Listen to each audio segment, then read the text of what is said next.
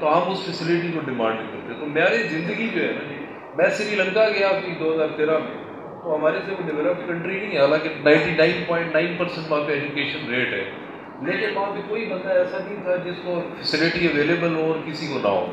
تو کوئی دنیا میں کہیں پہ یہ کانسیپٹ نہیں ہے امیر اور غریب علاقے دو قسم کے ہوں. تو ہم نے جان کے محروم رکھا ہوا ہے اپنے کچھ علاقوں کو، جس سے کشاب بھی پسماندہ ترین علاقوں میں کہوں گا. تو ہم بھی اسی سوچ کے ساتھ آگے آئے. کوئی ہمارا مقصد سیٹ حاصل کرنا نہیں ہے، کسی بڑی گاڑی کو نہیں چننا. یہ ہمارے آپ کے سامنے قومی لیڈر بیٹھے ہوئے ہیں، ابھی ان کے ساتھ ہم نے نماز پڑھی ہے، نیچے بیٹھ کے کھانا کھایا زمین پہ، انہوں نے ہمارے ساتھ ہی زمین پہ بیٹھ کے کھایا. تو میں سمجھتا ہوں یہ ہمارے نمائندے ٹھیک ہیں اور ہم ان کی یہاں پہ نامزدگی ٹھیک ہے، اور اصل آپ کو یہ لیڈرشپ چاہیے. تو جس دن آپ سمجھ گئے، اور انشاءاللہ میرا خیال ہے اب شعور باہر آ چکا ہے، اور نوجوانوں کو ہر دفعہ ایڈریس کیا جاتا ہے کہ جی نوجوان جو ہے ان کو، میں سوچا کرتا تھا کہ یہ نوجوانوں کو ہر لیڈر نے کیوں چنانا. تو ایکچولی نوجوانوں کو ڈائریکشن چاہیے ہوتی ہے اور انرجی تو ان کے اندر بہت زیادہ ہوتی ہے. تو میں نے دیکھا ہے کہ تھل کے نوجوان ماشاءاللہ بڑے باشعور ہیں، اور یہ جماعت اسلامی کے ویژن کو اور منشور کو سمجھ گئے ہیں ماشاءاللہ. جس تعداد میں نوجوان شریک ہوئے اس ریلی میں، وہ بہت ہی قابل تحسین بات ہے. میں مبارکباد پیش کرتا ہوں تھل کے بزرگوں کو، جنہوں نے بچوں کو بھی اپنے اس ڈسپلن اور اپنی اس زندگی کی تربیت میں شامل حال رکھا، اور آج وہ بچے اسے اچھی سمت کے اندر ان کے ساتھ شانہ بشانہ انشاءاللہ اس کوشش میں کام کریں گے. اور جو پرانی حکومتیں ہیں، آپ دیکھ رہے ہیں کہ ایک دوسرے پہ بلیم تو چل رہا ہے نا، تو اس پہ ایک بڑا شعر سا یاد آ گیا ہے کہ تو ادھر ادھر کی نہ بات کر، تو یہ بتا قافلہ کیوں لٹا. تو ادھر ادھر کی نہ بات کر، تو یہ بتا کہ قافلہ کیوں لٹا. مجھے رہزنوں سے گلا نہیں، تیری راہبری کا سوال ہے. تو رہزن تو ہر دور میں رہے، کسی نہ کسی انداز میں انہوں نے تو ڈکیتی کرنی ہوتی ہے. تو جو راہبر ہوتا ہے اس نے وہ سارے معاملات بہتر کرنے ہوتے ہیں، اور آپ کو کوئی ایسی راہیں دکھانی ہوتی ہیں جس میں آپ نے اپنے قافلے کو بچا کے منزل مقصود پہ پہنچانا ہوتا ہے. تو اب وہ مایوسیاں کا دور انشاءاللہ ختم ہونے کو ہے. انشاءاللہ تعالیٰ یہ جو چیزیں ہمیں لگتی ہیں کہ ٹیکنالوجی کی صورت میں ہمیں نقصان پہنچا رہی ہیں، انشاءاللہ یہی فائدہ دیں گی، کیونکہ اب ہمارے بہت سارا علمی اور اسلامی کام جو ہے وہ ایزی انداز میں، آسان انداز میں وہ ملنے کا موقع بھی مل رہا ہے. لیڈرشپ سے بھی رابطے بڑے آرام سے ہو جاتے ہیں، اور بامی رابطہ ہمارا ایک لیڈرشپ کے ساتھ تو فون کال پہ ہے. ملک صاحب کے پاس اور میرے پاس تو مہربانی ہے ہماری لیڈرشپ کی کہ ہمارے فون نمبر تک ہمیں انہوں نے ڈائریکٹ دیا ہوگا کہ کسی وقت بھی ہم علاقے کے کسی مسئلے کو شیئر کرنا تو ہم فوراً ان تک پہنچا سکتے ہیں. باقی انشاءاللہ جہاں پہ بھی کہیں پہ کوئی مسئلہ ہوگا، کوئی زیادتی ہوگی، انشاءاللہ ہم پہنچیں گے، داد رسی بھی کریں گے، آواز بھی اٹھائیں گے. رہی بات نمائندگی کی اور ڈیولپمنٹ کی، وہ تو آپ ہمیں چانس دیں گے، اور میرا نہیں خیال کہ آپ کوئی ایسا ٹائم رہ گیا ہے کہ ابھی بھی آپ سوچیں اور آپ ان نمائندوں کو سلیکٹ نہ کریں جو آپ کے لیے بہتر راہیں متعین کر سکیں، آپ کی نسلوں کو سنبھال سکیں، آپ کا معیار زندگی بلند کر سکیں. اور یہ میرا خیال ہے یہ آخری موقع ہے. جس طرح ہمیں لگ رہا ہے کہ یہ بہت بری کنڈیشن ہے اور بہت برے حالات ہیں، میں سمجھتا ہوں جیسے کہا جاتا ہے نا کہ نوٹ اور بوٹ کے طاقت سے جو آئے گا وہ حکومت میں آئے گا. لیکن اللہ یہ قرآن میں نہیں کہتا. اللہ کچھ اور فرماتا ہے کہ جی لا یغیروا ما بقوم حتی یغیروا ما بانفسہم، کہ خدا نے آج تک اس قوم کی حالت نہیں بدلی، نہ ہو جس کو خیالات اپنی حالت کے بدلنے کا. اللہ کا اصول یہ ہے. تو اللہ کا اصول فطری اصول ہے، وہ بدلنے والا نہیں ہے. صرف ہمارے سمجھنے میں غلطی ہو گئی ہے، ہم نے نوٹ اور بوٹ کو اہمیت زیادہ دے دی ہے. ادروائز ہمیشہ طاقت عوام ہی رہے ہیں. پوری دنیا کے ہر ملک میں عوام کی رائے کو مانا جاتا ہے. صرف ہم اپنی رائے کا خود احترام نہیں کرتے اور بڑی چھوٹی سی بات پہ ہم اپنی رائے کو ادھر ادھر کر دیتے ہیں. تو میں سمجھتا ہوں اس دفعہ نہ صرف آپ ووٹ دیں، آپ میں سے ایک ایک بندہ جو جیسے ہم بھی ہر طرح کے انسان ہیں، ہمیں کوئی زیادہ خوبیاں نہیں ہیں کہ جی ہم نمائندے ہیں. میں تو چاہتا ہوں کہ آپ میں سے یا ہمارے بچوں میں سے بھی نسلوں کے نمائندے بنے، کیونکہ جو جتنی مشکلات سے نکل کے آتا ہے وہ اتنی اپنا بہتر مقدمہ پیش کرتا ہے.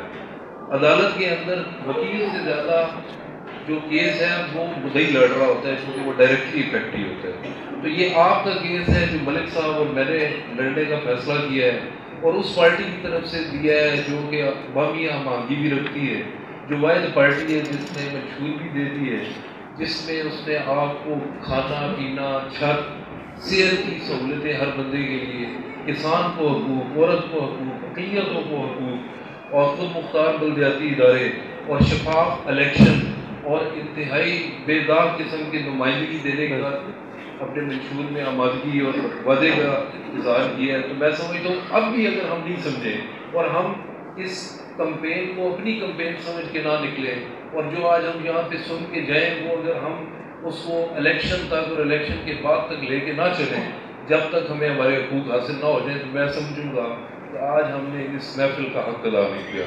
اللہ تعالیٰ ہمیں یہ سارے معاملات جو ہے احسن طریقے سے چلانے کی توفیق بھی دے, ہمت بھی دے, طاقت بھی دے. ہم ویسے ہی پریشان ہیں, نا امید ہیں اور ایویں خوف میں مبتلا ہیں.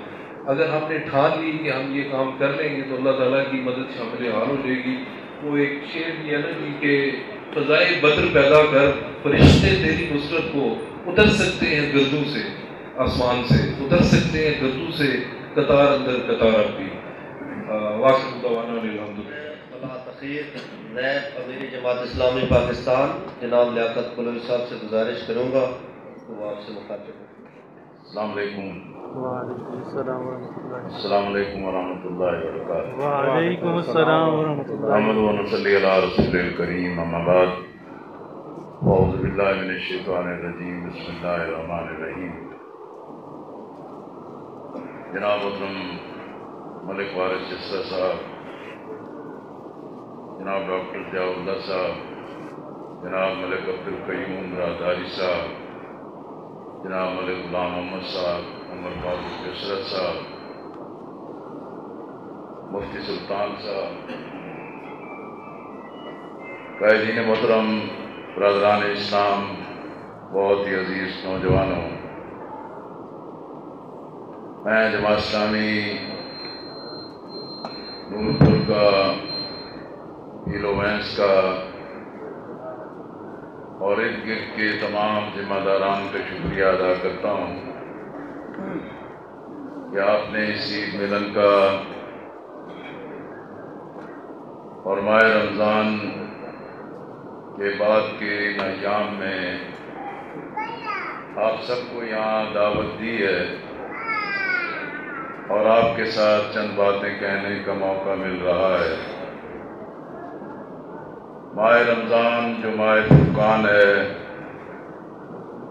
روزے اور قرآن کی مشقت کا مہینہ ہے, عبادات کا مہینہ ہے, توبہ اور استغفار کا مہینہ ہے, شب قدر کی تلاش میں اللہ کی بارگاہ میں عبادت کرنے کا مہینہ, وہ ہم سے رخصت ہو گیا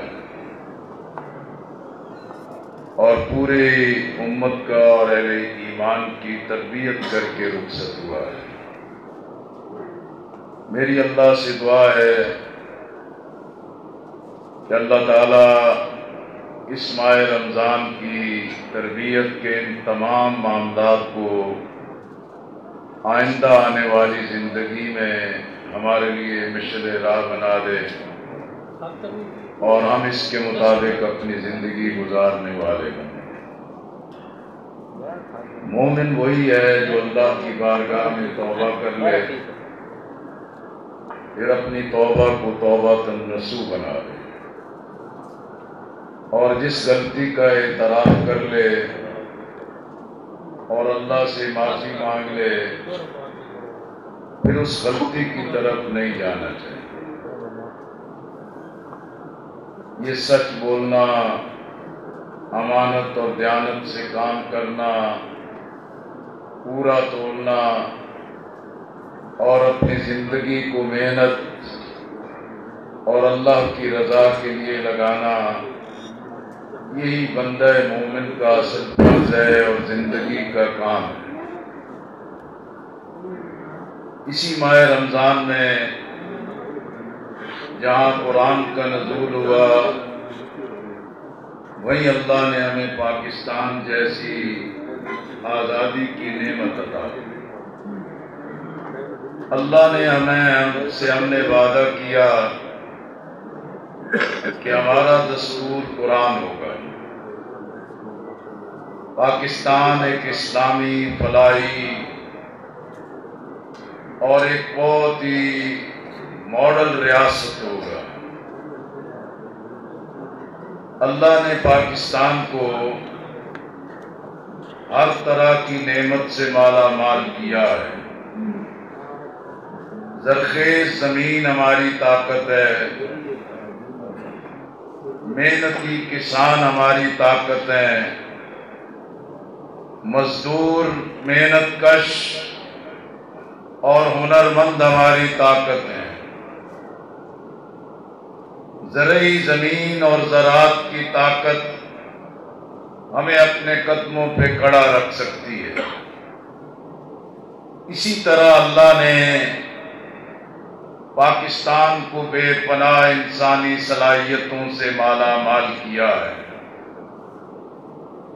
لیکن آج ہم دیکھ رہے ہیں کہ ہمارا ملک سیاسی طور پر بھی،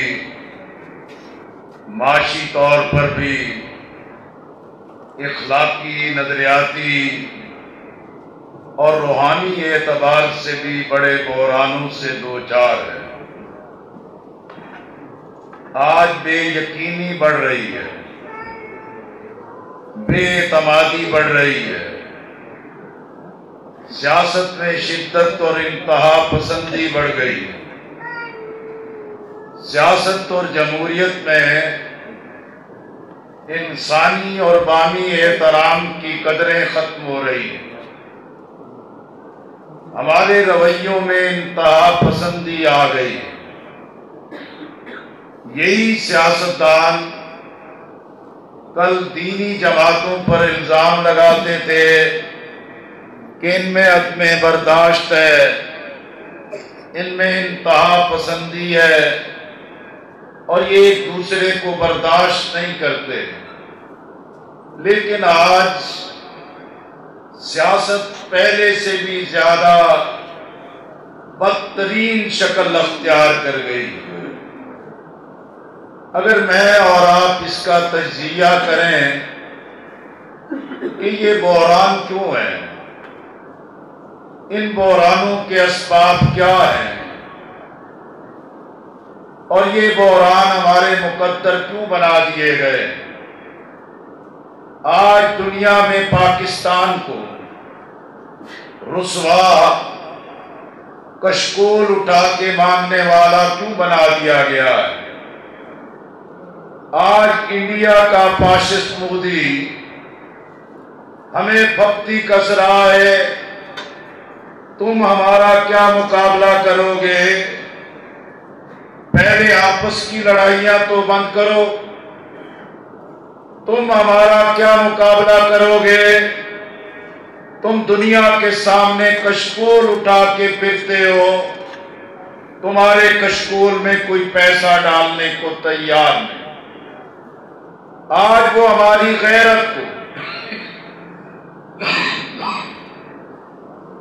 ہماری اہمیت کو، ہماری قومی حیثیت کو چیلنج کر رہا ہے، لیکن یہ معاملات کیوں پیدا ہوئے ہیں؟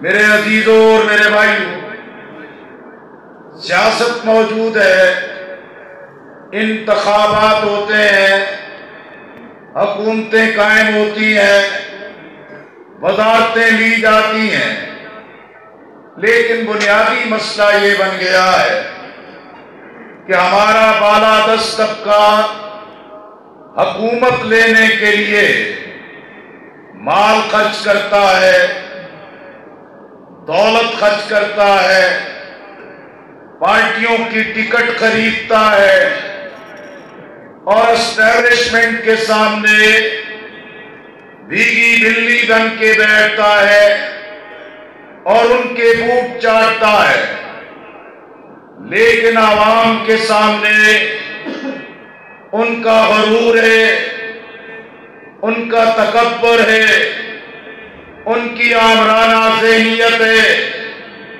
ان کے مفادات ہیں جو انتخابات کو داغدار کرتے ہیں، انتخاب پر ڈاکہ زنی کرتے ہیں۔ اسی طرح ہمارے ملک میں یہ جو بحران ہے اس کی وجہ ہے کہ ایک انجینئر سوچے سمجھے طریقے کے ساتھ پولرائزیشن پیدا کی گئی، عوام کو دھڑوں میں تقسیم کیا گیا ہے۔ ہمارے ملک میں قوم کو تقسیم کرنے کے لیے مذہب کی بنیاد پر مصالح کی شدت، قوم پرستی کی شدت، علاقائیت، لسانیت اور برادریوں کے تعصب پیدا کر کے ہمارے درمیان ایک زہریلی تقسیم پیدا کی، اور ہم دھڑوں میں بند ہو کے اپنے دماغ، سوچ، فیصلوں کو محدود کر کے ہم اپنے مفادات اور چھوٹی چھوٹی جو دلوں کے آکینے اور ضرورتیں ہوتی ہیں اس کی بنیاد پر اپنے آپ کو تباہ کر لیتے ہیں۔ ہم اپنے فیصلے اصول پر نہیں، میرٹ پہ نہیں، امانت اور دیانت پہ نہیں، قرآن و سنت کی بنیاد پہ نہیں، اعلیٰ مقاصد کے لیے نہیں، ہم مفادات کے دائرے میں پھنس کے یہ فیصلے کرتے ہیں۔ آج یہی وجہ ہے کہ پولرائزیشن ہے، عوام تقسیم ہے، کسی کو خبر نہیں کہ کشمیر کی کیوں سودے بازی کر دی گئی، کسی کو خبر نہیں کہ اسرائیل کو تسلیم کرنے کے لیے کیا پاپڑ بیلے جا رہے ہیں، کسی کو خبر نہیں کہ افغانستان میں طالبان کی عظیم الشان فتح اور کسی کو خبر نہیں کہ پاکستان اپنے چاروں طرف سے دشمنوں میں گھرا ہے، لیکن ہماری کوئی خارجہ پالیسی نہیں، ہماری کوئی قومی ترجیحات نہیں، ہم کہیں متفق اور متحد ہونے کو تیار نہیں۔ اس کی وجہ ہے ہمارے اشرافیہ میں، مقتدر طبقے میں دولت کی حوث سے، کرپشن کی حوث سے، عیاشیوں کی حوث سے، قومی دولت پہ عیش و عشرت کرنا ان کا لائف سٹائل بن گیا ہے، اور آج ان کی لاکھوں گاڑیاں جن میں تیل نہیں، غریب عوام کا خون جلتا ہے۔ یہ جو تھانے، عدالتیں، پٹوار خانے، واپڈا کے دفتر، ٹیکسل کے دفتر جو عوام پہ ظلم کرتے، کوئی اور نہیں، یہ حکمرانوں کی بے تدبیری ہے جس سے پاکستان کے عوام سے عزت سے جینے کا حق چھین لیا گیا ہے۔ ہمارے ملک میں آئین ریاست کا مذہب اسلام تسلیم شدہ ہے، قرآن و سنت سے متصادم قانون نہیں بن سکتا، لیکن آج عقیدہ ختم نبوت کا قانون ہدف ہے، ناموس مصطفیٰ صلی اللہ علیہ وسلم کا قانون ہدف ہے۔ آج پاکستان میں وہ قانون سازی کی جا رہی جو قرآن کے بھی مخالف ہے، نبی مہربان صلی اللہ علیہ وسلم کی تعلیم سے بھی آری ہے، لیکن یہ کون لوگ کر رہے ہیں؟ جو عوام کے نمائندے، جو اسمبلیوں میں بیٹھتے ہیں، اور یہ کام اس لیے ہو رہا ہے کہ ہمارا مقتدر طبقہ ذہنی طور پر امریکہ کا غلام ہے، یورپ کا غلام ہے۔ یہ نعرے آزادی کے، انقلاب کے، امریکہ کے سامنے کھڑے ہونے کی بات کرتے ہیں، لیکن در پردہ امریکہ کی چاپلوسی، اسٹیبلشمنٹ کے بوٹ چاٹنا، اقتدار کرسی اختیار کے لیے عوام نہیں، دھاندلی، مال دولت، پیسے کے ذریعے سیاست، ریاست اور اقتدار کو بدنام کیا ہے۔ آج اقتصادی حالت کو دیکھیں، مہنگائی نے، غربت نے، افراط زر نے، پیداواری لاگت بڑھ گئی، خط غربت سے انسان اس سے نیچے ذلت کی زندگی گزارنے پہ مجبور ہے۔ میرے عزیزوں اور میرے بھائی، آج I M F, world bank ہم پر راج کر رہا ہے۔ بدترین خوفناک شرائط ہے، وہ ڈکٹیٹ کرتا ہے ہماری تعلیم کیسے ہو، ہماری صحت کا نظام کیسا، ہمارا ٹیکسیشن کا نظام کیا ہو۔ وہ ڈکٹیٹ کرتا ہے کہ ہمیں کہاں سبسڈی دینا ہے، کہاں نہیں دینا۔ وہ ڈکٹیٹ کرتا ہے کہ ہماری زراعت تباہ ہو جائے، ہمارا کسان بدحال ہو جائے، ہمارا کسان اپنے آپ سے عاجز آ جائے۔ میرے دوستو، آخر سوال پیدا ہوتا ہے، یہ آئی ایم ایف کے پاس، ورلڈ بینک کے پاس کون گیا ہے؟ فوجی حکمران بھی گئے، پیپلز پارٹی بھی گئی، مسلم لیگ بھی گئی، پی ٹی آئی بھی گئی ہے، لیکن ان کے پاس نہ اقتصادی ٹیم ہے، نہ ملک کو بحران سے نکالنے کا کوئی ویژن اور لایا عمل ہے۔ حقیقت میں یہ حکمرانی کو انجوائے کرتے ہیں، یہ حکومت کی عیاشی کرتے ہیں، یہ ممبریوں پہ عیاشی کرتے ہیں، ممبر بنتے اپنی مرضی کا ایس ایچ او لگوانے کے لیے، یہ ممبر بنتے اپنی مرضی کے اے سی لگوانے کے لیے، یہ وزیر بنتے اپنی مرضی کے ڈی پی او، ڈپٹی کمشنر لگوانے کے لیے، جس کی وجہ سے آج پوری سیاست بھی، انتظامی ڈھانچہ بھی، سول سروس کا پورا نظام بھی تباہی سے دوچار ہو گیا ہے۔ اس لیے یہ خود کھانے پینے کے عادی، رشوت کا سرطان بڑھ گیا۔ اب مال دولت پیسے کے بغیر کسی کا کام نہیں ہو سکتا۔ میرے بھائیوں، جب حکمران ناکام، جب حکومتیں ڈیلیور نہ کر سکیں، جب حکمران عوام کے جذبات کی ترجمانی نہ کر سکے، پھر علاج انتخابات ہوتے کہ انتخاب کے ذریعے عوام حکومتوں کی کارکردگی کا جائزہ ہے۔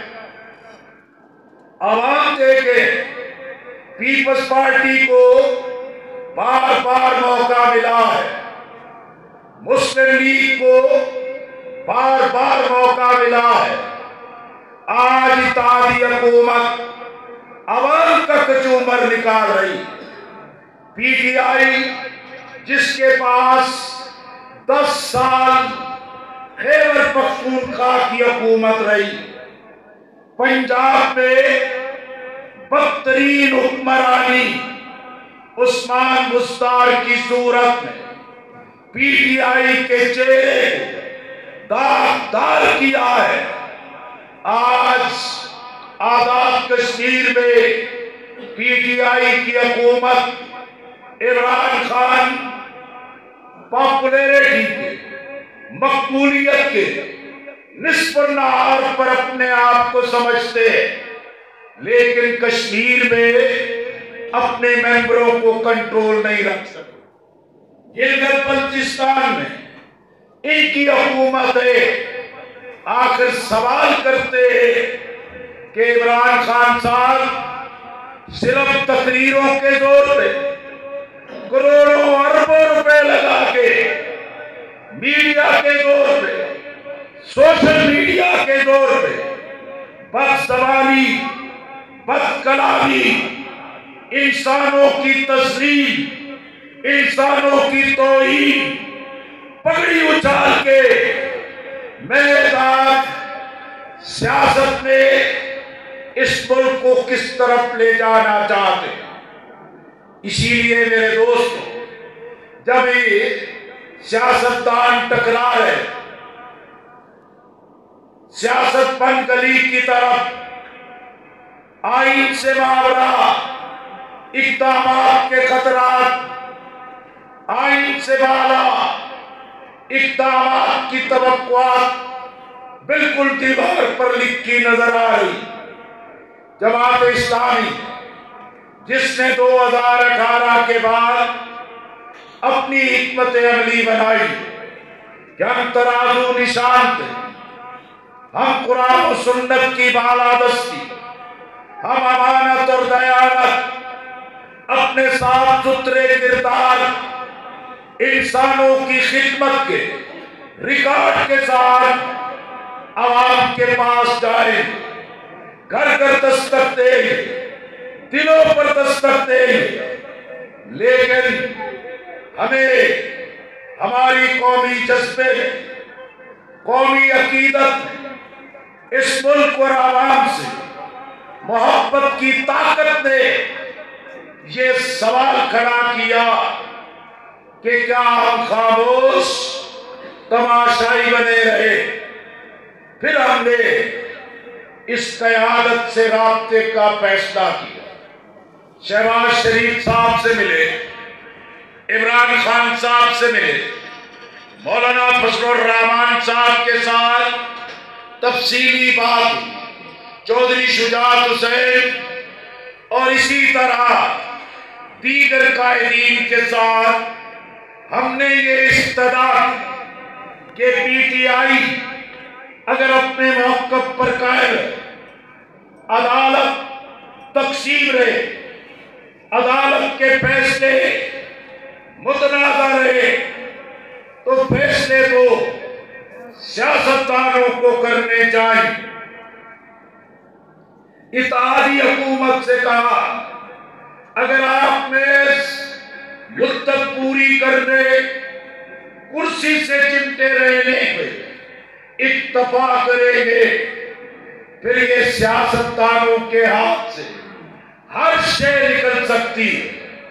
اس لیے ہماری استدعا تھی کہ پی ٹی آئی اپنے موقف کو چھوڑ کے آگے بڑھے، اتحادی حکومت اپنے موقف کو چھوڑ کے آگے بڑھے۔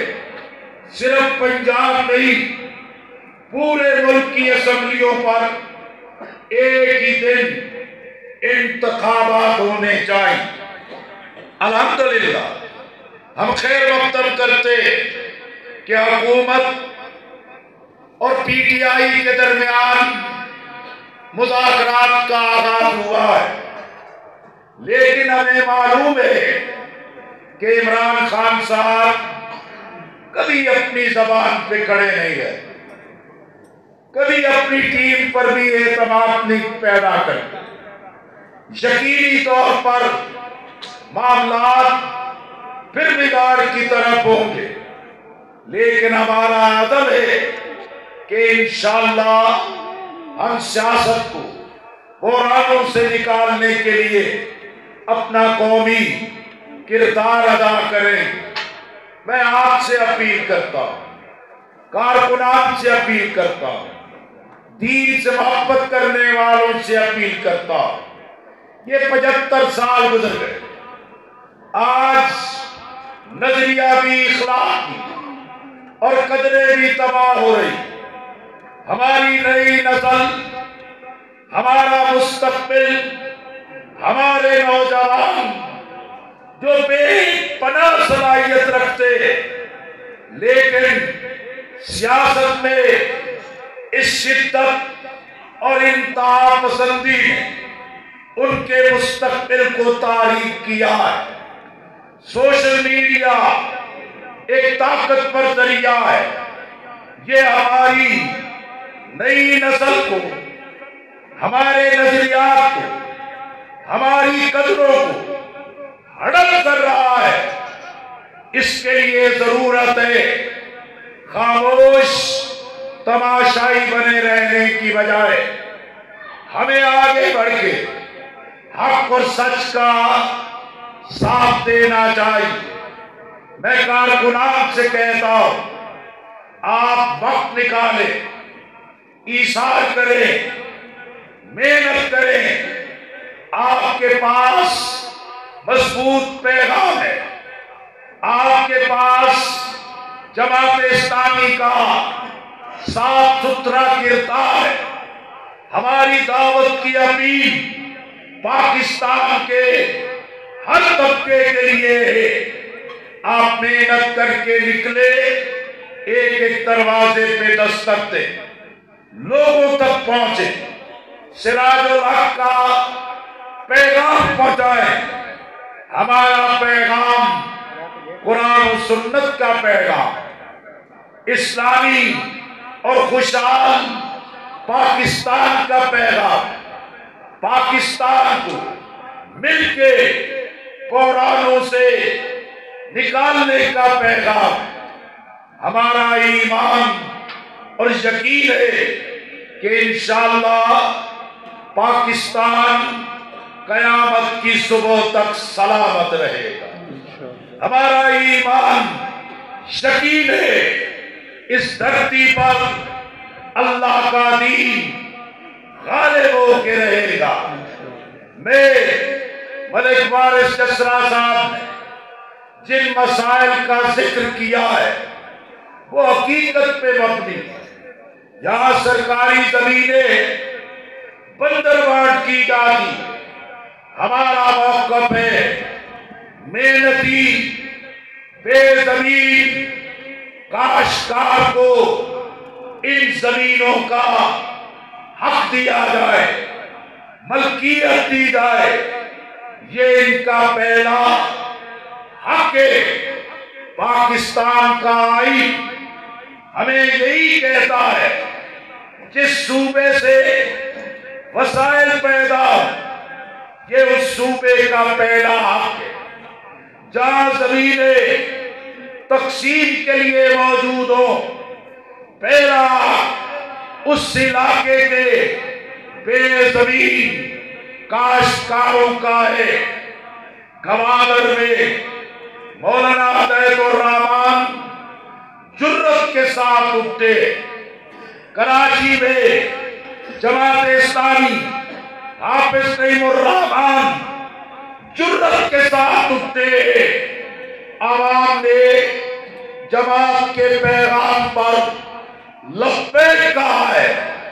پنجاب کے لوگوں، پنجاب کے کارکنوں، میں آپ کو دعوت دیتا ہوں، ان جاگیرداروں نے، سرداروں نے، تمنداروں نے، مفاد پرستوں نے، اقتدار پرستوں نے پنجاب کو بدنامی کے سوا کچھ نہیں دیا۔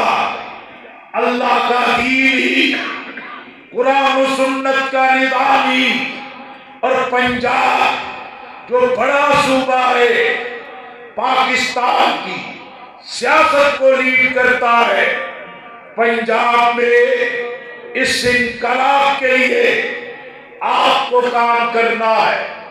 مجھے یقین ہے جب آپ آگے بڑھیں گے، لوگوں تک پہنچیں گے، دلوں پر دستک دیں گے، انشاءاللہ ملک وارث جسرا کے لیے، ڈاکٹر ضیاء اللہ کے لیے، ترازو نشان کے لیے بھی لوگوں کے دلوں میں آپ جگہ پائیں گے۔ وآخر دعوانا ان الحمدللہ رب العالمین۔